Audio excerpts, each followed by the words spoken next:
តើអ្វីទៅជាពន្ធអចលនទ្រព្យហើយអ្នកទិញផ្ទះជាប់ពន្ធអ្វីខ្លះក្នុងឆ្នាំ2026នេះ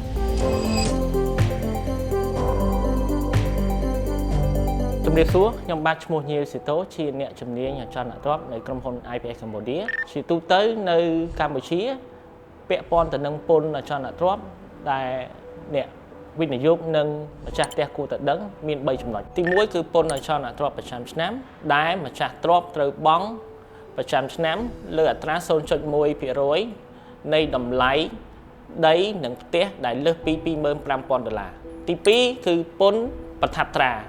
គឺជាពន្ធដែលម្ចាស់ទ្រព្យត្រូវបង់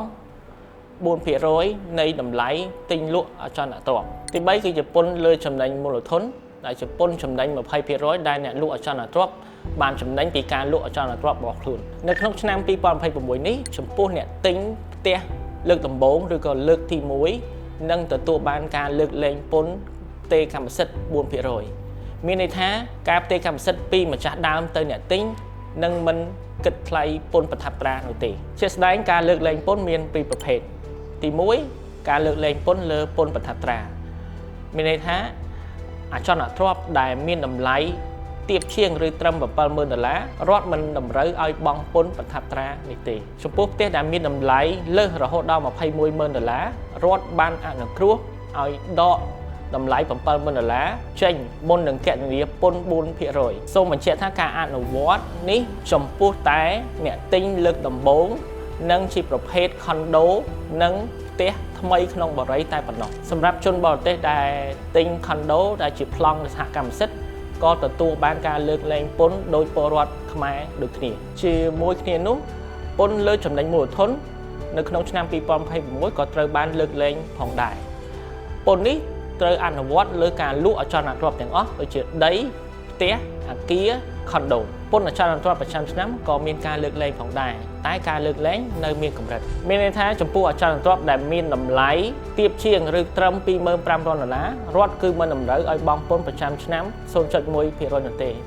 ចំពោះអចលនទ្រព្យដែលមានតម្លៃលើសពី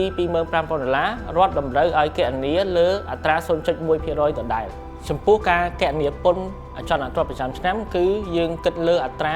80% នៃតម្លៃទិញលក់អចលនទ្រព្យប្រសិនបើទ្រព្យនោះមានតម្លៃលើសពី$25,000ការគណនាគឺយកតម្លៃ 80% នៃតម្លៃទ្រព្យដកនឹងអត្រា$25,000ដែលជាអនុគ្រោះរបស់រដ្ឋបន្ទាប់មកយើងគុណនឹង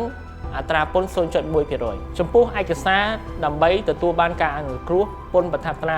4% ទី1កិច្ចសន្យាទិញលក់រវាងម្ចាស់បារីឬម្ចាស់ខុនដូជាមួយនឹងអ្នកទិញទី2ច្បាប់ថតចម្លងប្លង់រឹងអចលនទ្រព្យទី3អត្តសញ្ញាណប័ណ្ណចំពោះពលរដ្ឋខ្មែរឬលិខិតឆ្លងដែនចំពោះជនបរទេសទី4វិញ្ញាបនបត្រនិងអាជ្ញាប័ណ្ណពាក់ព័ន្ធរបស់ម្ចាស់គម្រោងការលើកលែងពន្ធប្រថាប់ត្រានិងពន្ធចំណេញមូលធននេះមានសុពលភាព